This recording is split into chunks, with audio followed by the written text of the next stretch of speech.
लोकशाहीचा बुलंद आवाज, रिपब्लिकन वार्ता, महाराष्ट्र. महात्मा ज्योतिबा फुले हायस्कूलच्या प्रांगणात 3000 विद्यार्थ्यांची सामूहिक संगीत कवायत.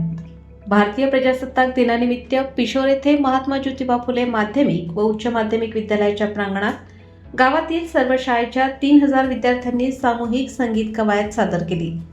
महात्मा ज्योतिबा फुले कॉलेज येथे कार्यरत प्राध्यापक डॉक्टर प्रसिद्ध व्याख्याते, लेखक तथा शिक्षक साहित्य संमेलनाचे अध्यक्ष संजय गायकवाड यांच्या हस्ते ध्वजवंदन पार पडले.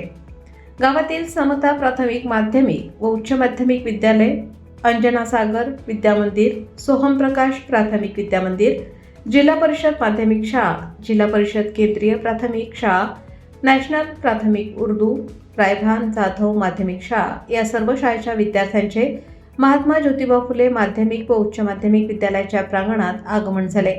संस्थेचे अध्यक्ष क.रा. नवले, सावित्रीबाई शिक्षण प्रसारक मंडळाचे सचिव पी.एम. डहाके, ग्रामसेवक वैद्यकीय अधीक्षक डॉक्टर धीरज पाटील, निवृत्त शिक्षण विस्तार अधिकारी सूर्यभान दवंगे, केंद्र प्रमुख ईश्वर कोटवाळे, केंद्रीय मुख्याध्यापक गणेश दवंगे, प्राचार्य एन.आर. नवले, प्राचार्य महाजन, जे.टी. मोकासे, सुनील मोकासे, प्रशांत नवले, योगेश नवले, किशोर गवळी, तडवी सर यांनी 4 दिवस शाळेच्या ग्राउंडची रूपरेषा तयार केली.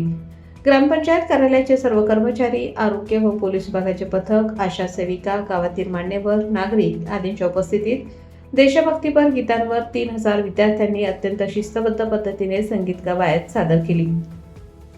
यात राष्ट्रगीत, महाराष्ट्रगीत, देशभक्तीपर गीतांवर 9 उभे हात, 5 बैठे हात, लेझिमवर 3 हात व शेवटी वंदे मातरम या राष्ट्रीय गीताने कवायतीचा शेवट झाला. यावेळी उपस्थित सर्वांनी शिस्तबद्ध व मोहक कवायत सादर करणाऱ्या विद्यार्थ्यांचे, मार्गदर्शक शिक्षकांचे, फुले हायस्कूलचे मैदान आखणाऱ्या शिक्षक व विद्यार्थ्यांचे विशेष कौतुक केले. सर्व शाळांनी विद्यार्थ्यांच्या आहाराची व्यवस्था केलेली होती. रिपब्लिकन वार्ता महाराष्ट्र प्रतिनिधी Milind Kumar Landge, Chhatrapati Sambhajinagar, Kannada. Subscribe now and press the bell icon. Never miss an update.